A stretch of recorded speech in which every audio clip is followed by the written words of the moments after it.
వేదశివ శివో వేద వేదాధ్యాయి సదాశివ. వేదానికి ఎంతమంది మన మహర్షులు పరంపరగా కృషి చేస్తూ వస్తున్నారంటే అత్యద్భుతంగా కృషి చేస్తూ వస్తున్నారు. ఇదొక పరంపర. అంటే ప్రపంచంలో ఏ గ్రంథాలకైనా మనం పుస్తకాల ద్వారా బోధిస్తూ ఉంటాం, కానీ కేవలం మస్తకం ద్వారా అందేది వేదం మాత్రమే. అట్లా అనుస్యూతంగా వస్తున్నది మన పరంపరలో, ఋషి పరంపరలో వస్తున్నది. దానికి ఎంతోమంది మహనీయులు కృషి చేశారు.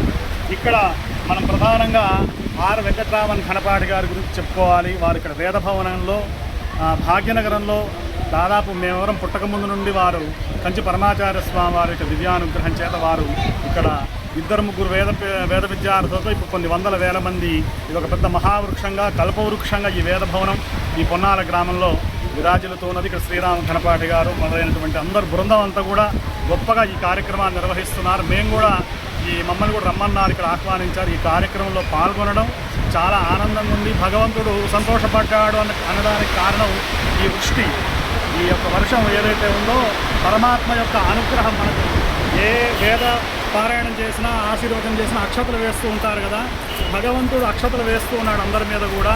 ఆ యొక్క అనుగ్రహాన్ని ఇక్కడ ఉన్నటువంటి వేద పండితులకు కలిగితే వీళ్ళు లోకంలో ఉన్నటువంటి అందరికీ కూడా ఆ ఆశీర్వచనాన్ని కలుగజేస్తారు అని చెప్పి భావిస్తూ సాంస్క్రిట్ బ్రదర్స్ పొన్నాల వేదభవనం నుండి జై శ్రీరామ్.